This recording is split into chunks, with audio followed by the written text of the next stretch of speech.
Soñé que la ciudad estaba dentro, el más bien muerto de los mares muertos. Era una madrugada del invierno y lloviznaban gotas de silencio. No más señal viviente que los ecos de una llamada a misa en el misterio de una capilla oceánica a lo lejos. De súbito me sales al encuentro, resucitada y con tus guantes negros.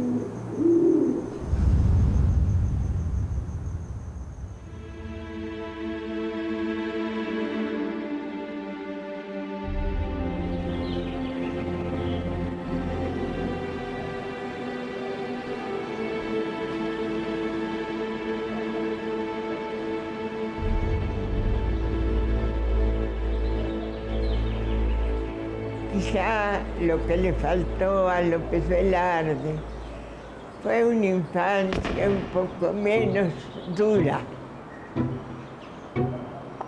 Y entonces encontraba en la mujer lo que es nuestro.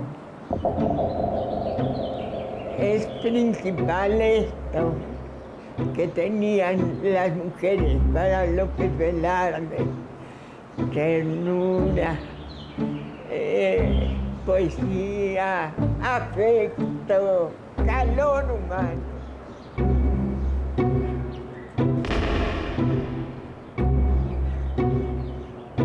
¿Qué es lo que busca un niño?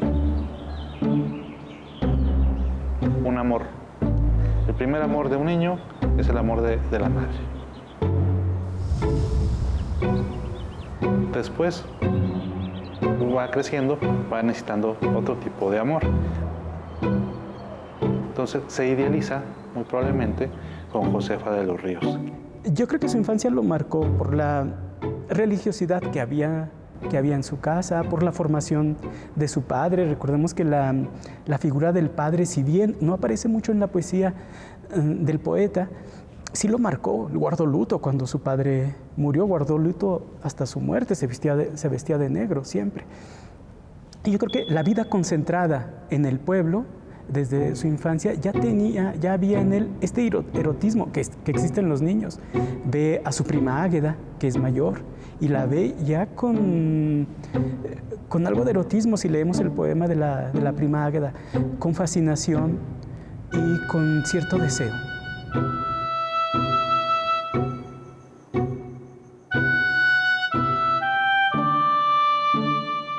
Conlleva un círculo cultural, donde Fuensanta muy probablemente le hubiera leído algún cuento, alguna rima a este niño, y empieza a idealizar un amor con Fuensanta.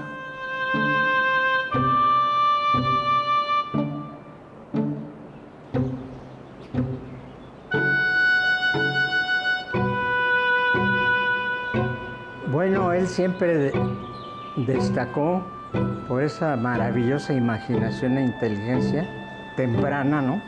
Para sorprender el lenguaje, ¿no? Él nació poeta.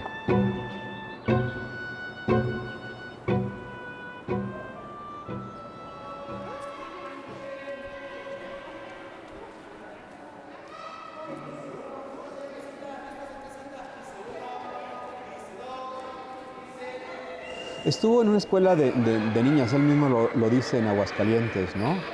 Una escuela con muy pocos niños, muchas niñas y maestras, ¿no? Entonces el gineceo también es un elemento fundacional, ¿no? En ese espíritu, en la formación de ese carácter, de ese temperamento que tendrá Ramón López Velarde, y que lo hará conquistar amistades. No hay evidencia. Lo que sí es que su papá crea el Colegio Morelos y en este lugar él está. Y el Colegio Morelos era una escuela para niños. Acordemos también que no podía estar en colegio de niñas, porque había esa separación en épocas porfirianas, donde no había escuelas mixtas. Simplemente era colegio de niños o colegio de niñas. Bueno, es un dato que yo he leído. No sé en realidad si es cierto, pero yo he leído que le causó mucho enojo a López Velarde que lo hubieran puesto en esta escuela para niñas. Pero si no fue cierto, como dicen, si non è vero even trovato, te lo puedes imaginar al niño, a Ramón López Velarde, enfrente de todas las vírgenes del pueblo, estando entre todas las vírgenes, rodeado de niñas. Y yo creo que se corresponde muy bien con la imaginería, con la visión de López Velarde, ¿no? Frente a él, entre todas las mujeres, no bendito entre todas las mujeres, sino deseoso entre todas las mujeres, ¿no?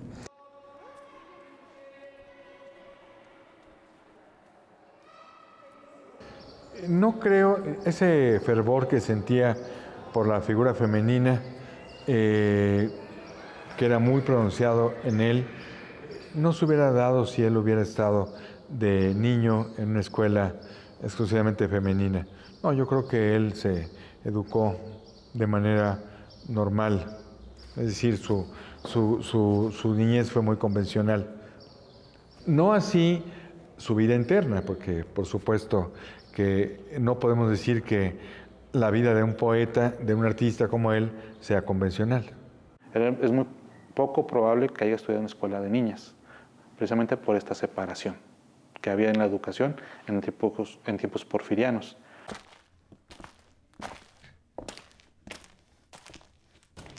Hay una serie de preguntas que nacen de si era un ser enigmático, la muerte joven, el ambiguo título inmediato de poeta nacional.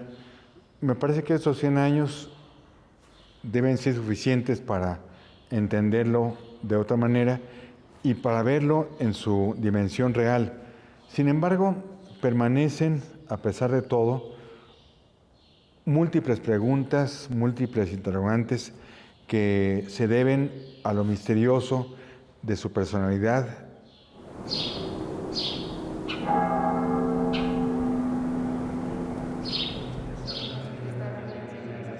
Él era un poeta católico, pero como tantos católicos, pues también se consideraba un pecador, alguien que había pasado por la transgresión, conocía la tentación y a veces sucumbía a ella.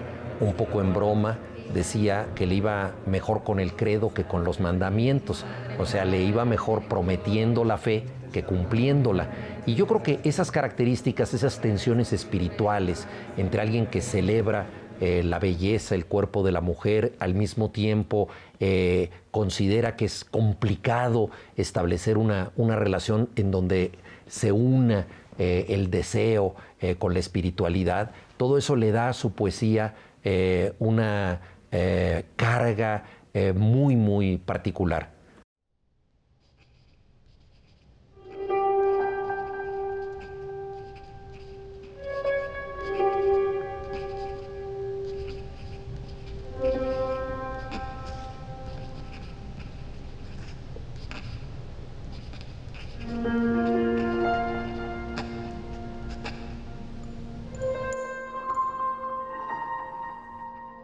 Como no pocos personajes, y como ocurre con la mejor literatura, el caso de López Velarde y de sus poemas efectivamente están llenos de lagunas, en el caso de su biografía porque nos falta documentación, y en el caso de los poemas porque son tan fantásticos, tan insondables a veces, tan llenos de misterios, que no acabamos de conocer ni su vida ni su obra. No acabamos de explicarnos ciertos momentos de su vida porque nos falta información y no alcanzamos a develar, a descifrar todos los misterios de su poesía porque no son descifrables y eso es parte de su encanto.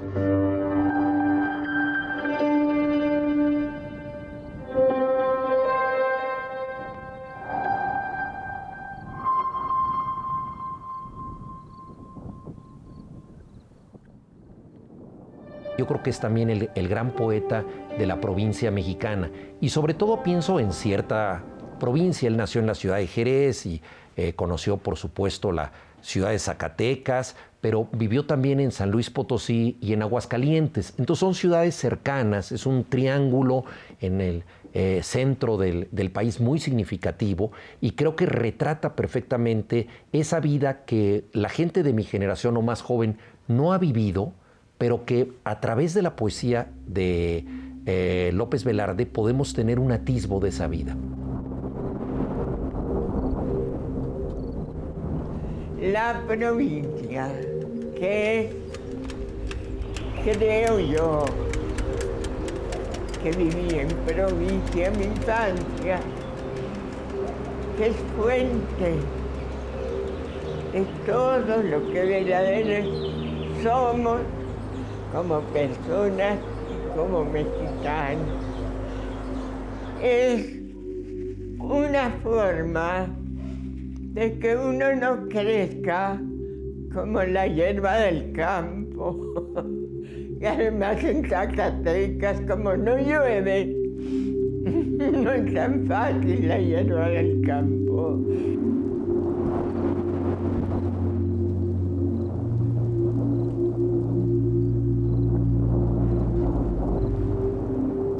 Era una persona muy introvertida, pero muy inteligente. Y de alguna manera supo disfrazar en su tiempo sus deseos, su erotismo. De su vida en la provincia no se ha dicho nada. Se dice a raíz de varios comentarios y varios artículos que escribió Severino Salazar y Alberto Paredes, en que López Velarde pues era un dandy que había nacido en el Marecito. Es un poeta de provincia, como si esto fuera malo. No, es un poeta universal que toma la provincia como tema universal.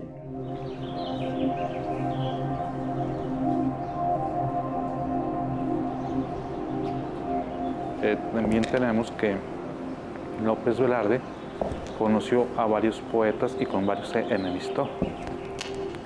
Y también tenía sus detractores, que cuando saca su libro La sangre devota, sus detractores le decían la sangre rebota. Cuando saca zozobra, era resobra para los detractores de López Velarde. Entonces falta bajarlo de ese pedestal, que lo tenemos, y hacer una persona real. Entonces son esos pequeños datos donde hay que estudiar también a López Velarde como una persona normal.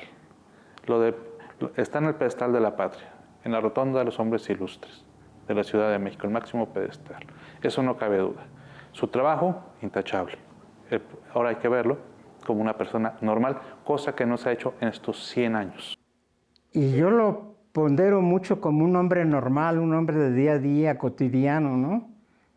Que asumió todo, no dejó que la zozobra lo montara, sino él montó a la zozobra y se desquitó haciendo obra poética.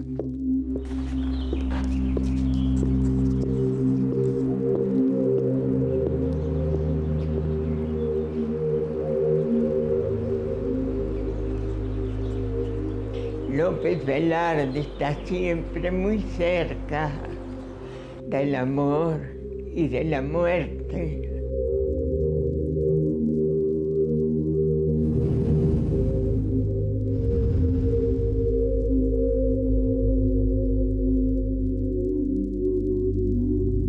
López Velarde asumió la dualidad que lo habitaba. Siempre está presente en su poesía una lucidez por medio de la cual puede ver aquello que fue su destino, su sino, y que no podía desecharlo. Que no lo haya desechado y que lo haya incluido en su poesía, logró hacer tan grandiosa como es la poesía de López Velarde. Fuensanta para él, pues se enamoró él de ella cuando él tenía 14 años, pero la conoció desde niño. Y eran vecinos y además Fuensanta, Josefa de los Ríos, era su tía política. Era cuñada de Salvador Berumen. Entonces vivía en la calle de Guanajuato número 11. Con ella convivió mucho tiempo. A ella le dedica varios poemas sin que ella supiera.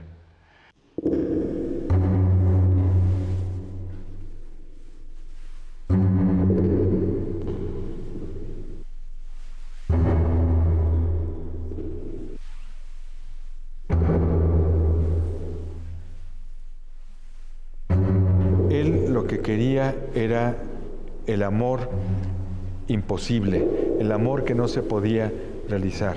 Eso le gustaba más que tener hijos y establecerse, casarse. Él quería desposarse con su imaginación y eso es lo que lo vuelve muy atractivo. Como él decía, vivir la formidable vida de todos y de todas. Eso es lo que hace un gran artista y eso es lo que hace López Velarde.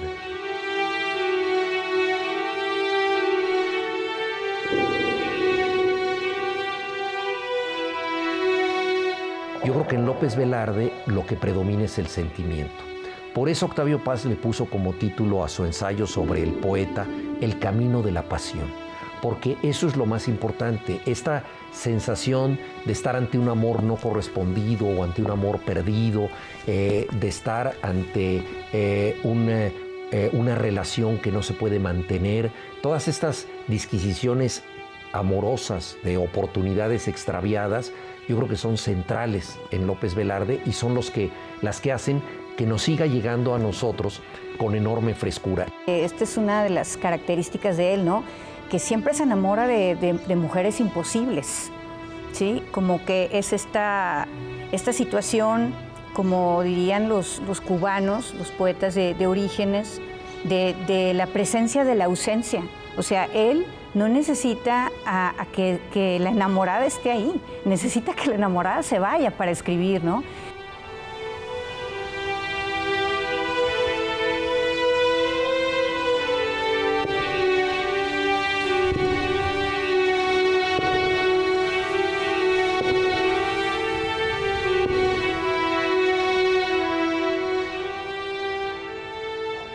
Sí, yo creo que para entender la figura de Fuensanta debemos recurrir como a la pluralidad de la obra de López Velarde y cómo Fuensanta va tomando distintos aspectos, distintas aproximaciones, pero siempre es la misma. Y yo creo que esta figura va cambiando conforme va evolucionando la poesía de López Velarde. Primero es la novia del pueblo. Después son todas las muchachas del pueblo a las que se refiere, a las vírgenes del pueblo, las vírgenes de la provincia. Y aquí está la clave. La clave está en que él ama la virginidad de Fuensanta y ama la virginidad de las muchachas. ¿Qué quiere decir? Que ama el deseo. Es decir, en este sentido no es alguien que intente aplacar su pasión, pero es un acicate para su deseo, que esta mujer sea inalcanzable. Yo creo que el momento en el que se libera de esta ansiedad, que es muy productiva, es una ansiedad fecunda, la del deseo es una ansiedad fecunda. En López Velarde hay un momento en que la libera y lo podemos ver elevada cósmicamente, y es en La suave patria.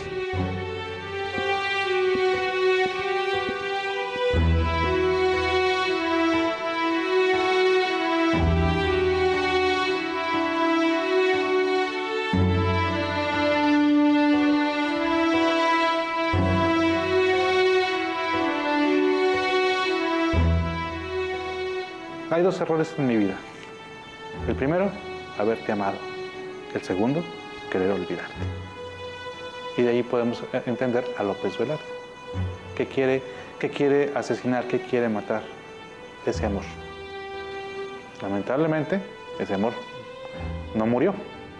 Queda incoluble, pero la persona física sí muere. Pero también empieza a cambiar ese amor por la dama de la capital, Margarita Quijano.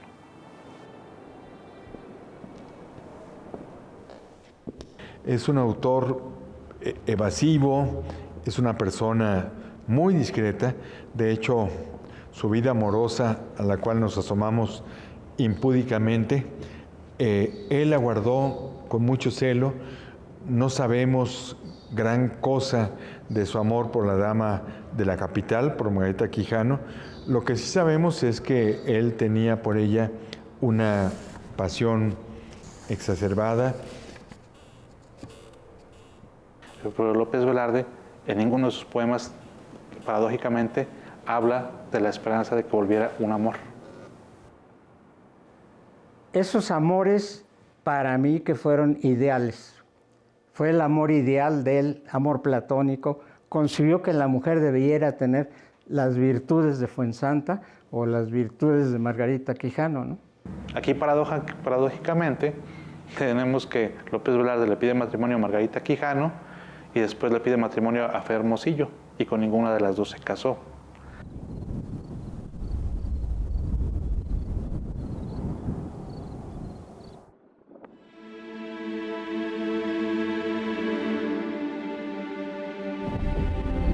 ¿Qué es ser un poeta nacional? ¿Qué es ser un poeta cívico? Yo creo que no tenemos que tener miedo de la segunda etiqueta, porque López Velarde es un poeta tan cívico como en su momento lo fue Efraín Huerta en un escrito como Amor, Patria Mía, e incluso en su texto tan rabioso como es Avenida Juárez, donde él declara: no hay respeto ni para el aire que se respira. Igualmente Rubén Bonifaz, cuando escribe sobre Morelos, o Carlos Pellicer cuando escribe sobre Juárez. Son autores que no tuvieron miedo de hablar de lo nacional. Sin embargo, decir que López Velarde es nuestro poeta nacional es muy peligroso, porque eso lo encasilla en una sola estación. Yo creo que López Velarde, al igual que García Lorca, tuvo la desgracia de que a su muerte, a su temprana muerte ambos, se le consideró a García Lorca un poeta exclusivamente de gitanos y cuchillos. Igualmente a López Velarde se le consideró el autor de La Suave Patria. La etiqueta del poeta nacional decía otro poeta muy querido, Hugo Gutiérrez Vega, decía que era un piropo envenenado, decía, es el peor piropo que le pueden dar a López Velarde, porque se le encasilla. López Velarde es un falso poeta nacional, porque él nunca pretendió serlo. Antes de escribir La Suave Patria, escribió un texto en prosa que de alguna manera puede ser visto como el borrador teórico de su gran poema, que se llama Novedad de la Patria. Y ahí él llama a hacer una evocación de nuestro país que sea mucho más íntima, próxima y genuina, y no una evocación demagógica, bombástica, prosopopéyica, que es la que muchas veces se hace en los actos públicos. Entonces, desde Novedad de la Patria hasta La Suave Patria, él busca este contacto íntimo con el sentido de pertenencia. Lo que pasa es que esa etiqueta es muy equívoca. ¿Quién sabe qué se querrá decir? López Velarde no era precisamente afín al régimen que terminó encumbrándolo. Finalmente Álvaro Obregón asesinó al último político en el que López Velarde tuvo fe, que fue Venustiano Carranza, así como la propia revolución había asesinado a su primer héroe político, que fue Madero. Así que bueno, fue llamado poeta nacional porque sirvió así a la ideología dominante. Pero en realidad La Suave Patria es un poema, desde luego que no diré que marginal, es un poema por supuesto que central dentro de la poesía de López Velarde, pero al mismo tiempo es bastante excepcional. López Velarde es básicamente un poeta de la intimidad, no del grupo, no de la tribu, mucho menos con intereses ideológicos políticos. Así que sí, quizás sería bueno tratar de o explicarse la frase poeta nacional o tratar de desecharla del todo.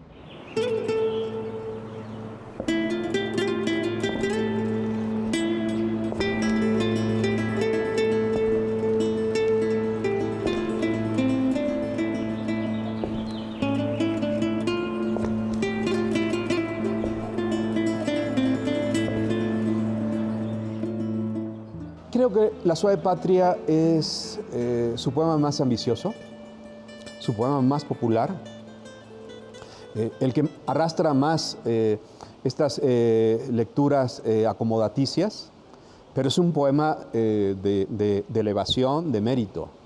No es su mejor poema.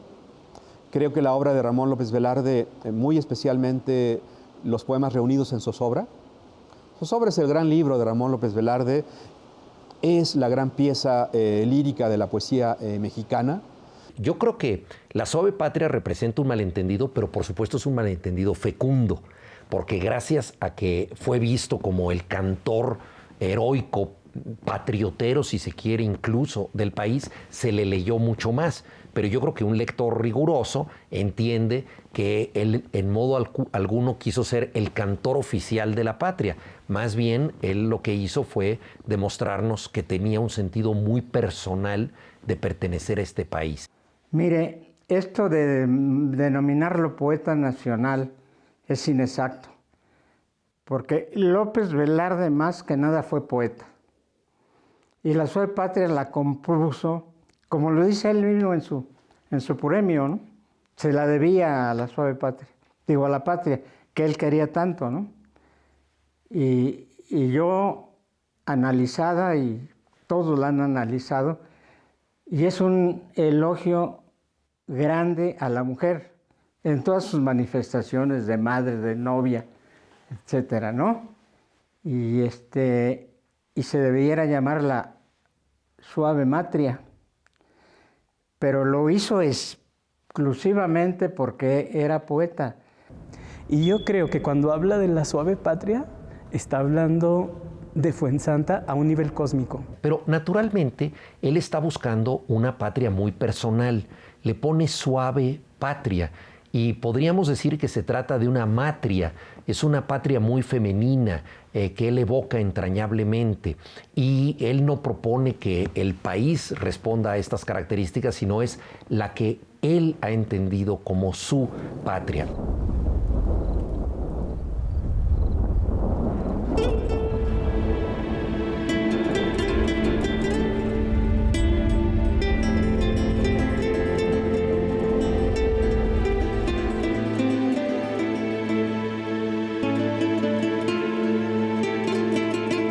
Podemos negar que La Suave Patria es un poema fundamental, ¿no? En la historia de México hay posiblemente 4 poemas importantes o que de alguna manera nos dan una radiografía del país, y es el primero, Sueño de Sor Juana, luego vendría la Suave Patria de Ramón López Velarde, Muerte sin fin de Gorostiza y finalmente Piedra de Sol de Octavio Paz. Entonces no podemos tampoco como borrarlo, ¿no?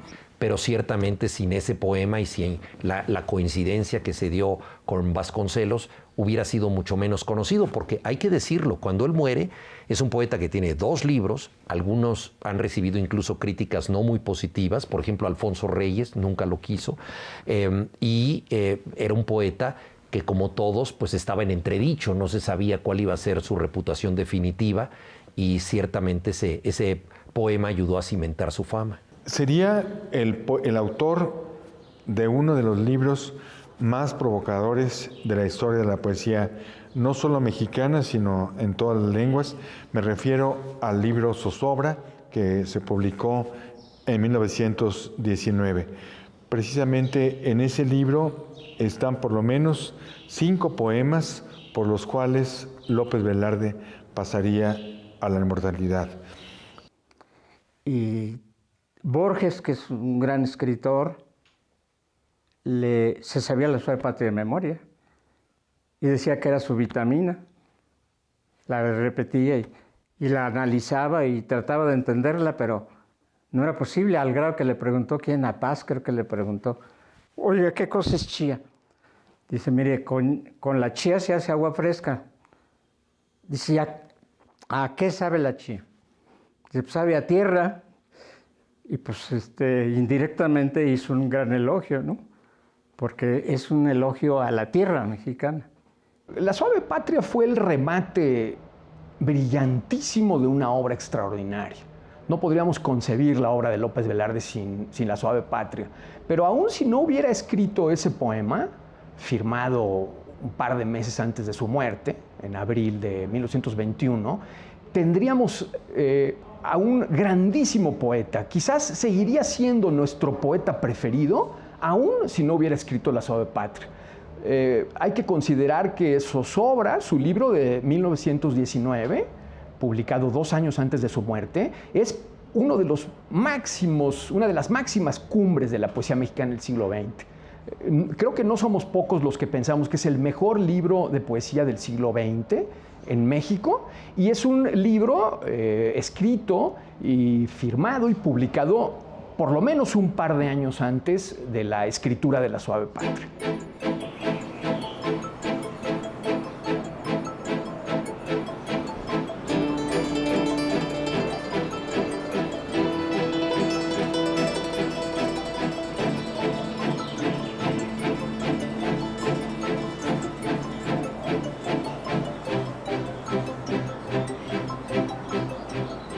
López Velarde es el poeta más y mejor leído de México. Yo no creo que haya un poeta que se haya discutido con más acierto por ensayistas de primerísimo nivel como Octavio Paz, Javier Villaurrutia, Gabriel Said y muchos otros. Y esto no ha dejado de ocurrir hasta la fecha. Sigue siendo un poeta que suscita la admiración y despierta el misterio para muchas personas.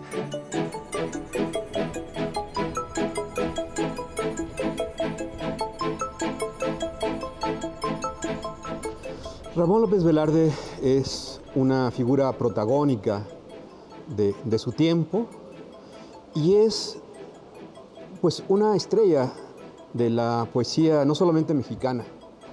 Creo que la próxima centuria habrá de redimensionar el legado literario, poético y prosístico del poeta zacatecano. López Velarde fue ejemplar. Siempre manifestó y supo la grandeza que tenía, aunque José Emilio Pacheco, que fue distinguido integrante de este Colegio Nacional, dice que murió sin saber que era López Velarde.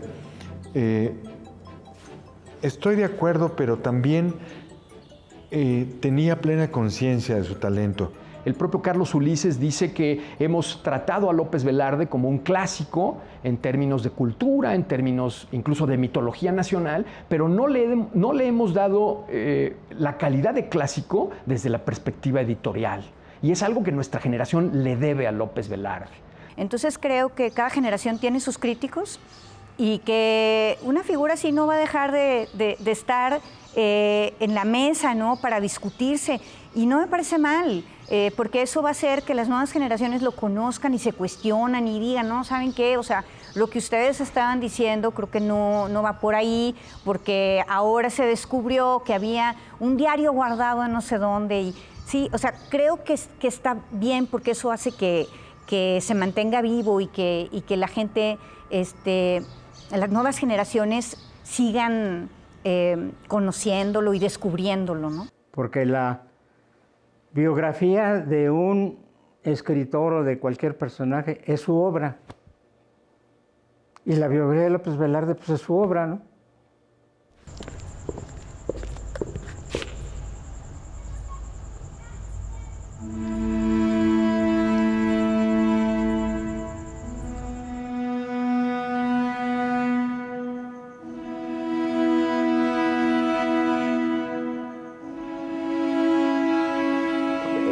El sueño de los guantes negros es un poema inconcluso, entonces tiene también el atractivo de que es el poema en el que estaba trabajando antes de morir. Se encuentra en su abrigo, el último saco que él tuvo puesto, que dejó en una silla, sacan y está el poema El sueño de los guantes negros, inconcluso, faltándole los sustantivos. Entonces a él le gustaba jugar con esas metáforas, con esas paradojas, para que sus amigos muy probablemente tuvieran algo en que empezar o no supieran con quién andaba.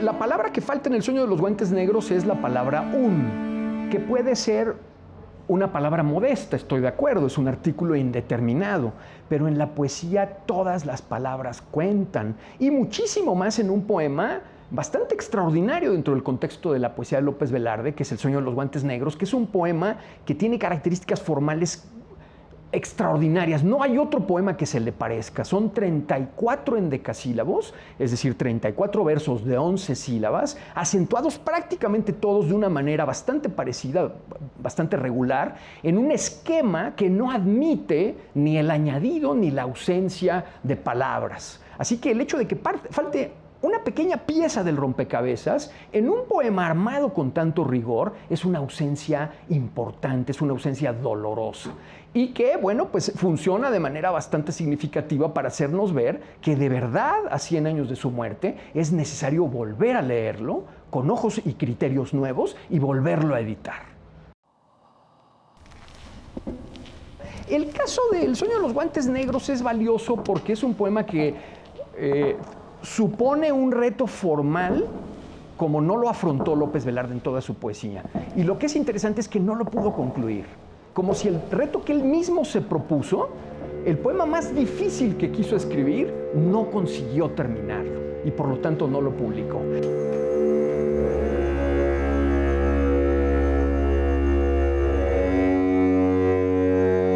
Quizás sea una predicción a su muerte. Es bastante oscuro ese poema. Yo no me atrevería a decir qué significa, pero sin significar algo patente, yo lo leo y ¡ay! Me estremezco. Yo no sé, debe haber sido predicción de su muerte.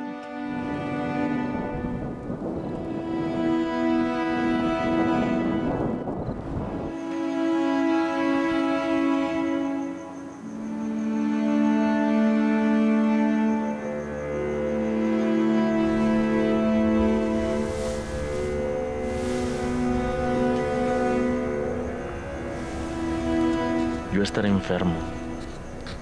Me enterrarán en el cementerio en que los artífices lugareños han ido poniendo lápidas y lápidas, mordidas por un cincel novato. Mis ojos, que se recrearon en las tapias en que se desborda la rosa té, se corromperán velozmente.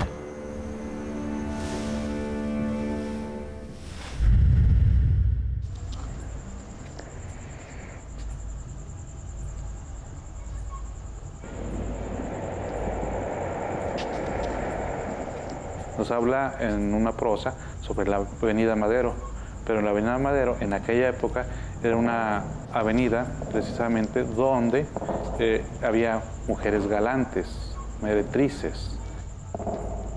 Pero casi fue un suicidio el de él, ¿eh? Porque un individuo tan corpulento y físicamente tan bien dotado y con el auxilio de su hermano médico y de su íntimo amigo Pedro de Alba, pues no podía morir de una gripe, ¿no? Y él lo dice en la prosa La Flor Punitiva, que se la dedica al doctor Mario Torroella, hace un elogio. Dice que merecen un diploma los que contraen una enfermedad venérea.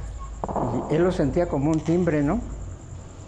Ramón López Velarde, y ahí quizá los críticos pueden echar en cara cierto cinismo de Ramón López Velarde para hablar, y no solamente en un texto, me refiero a La Flor Punitiva, en otros refiere su gusto, su debilidad por el amor cortesano, por la visita a las casas de citas y por haber contraído enfermedades venéreas, ¿no? Lo dice el propio López Velarde, ¿no? No es que lenguas mal intencionadas refieran esto, ¿no? Pues eso no se ha podido demostrar. Puede ser, lo confiesa en La Flor Punitiva, que pudo haber tenido esta enfermedad venérea que precipitó su muerte, pero sí lo cierto es que él murió de pulmonía y pleuresía. Así lo dice el certificado de defunción y así lo dicen los testimonios de quienes lo vieron morir. Jesús B. González, su madre, Jesús López Velarde, que era médico.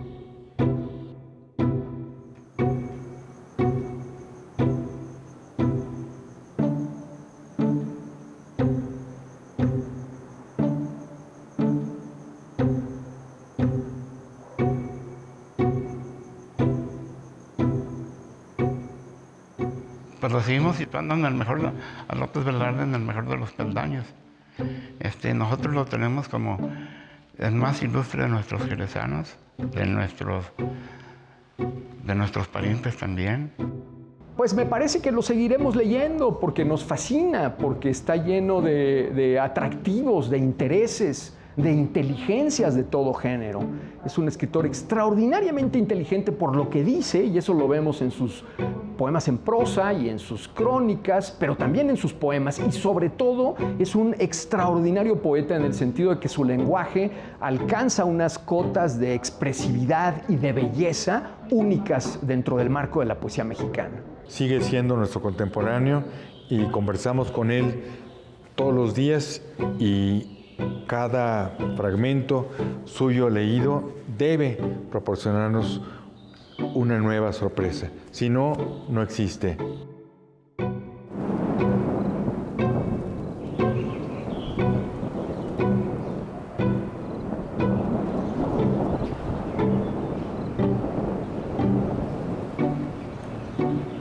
Que la vida no puede terminar. Y esto no es solamente como una especie de consolación de la gente que tiene 98 años, sino que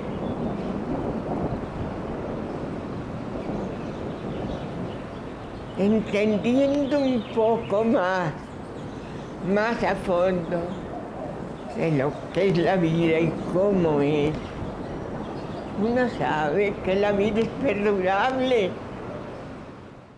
Es una maravilla que no puede terminar en porque yo ya me morí. Pues eso ya yo. La vida sigue. Y no sigue para un término. Sigue quién sabe para dónde. Pero sigue.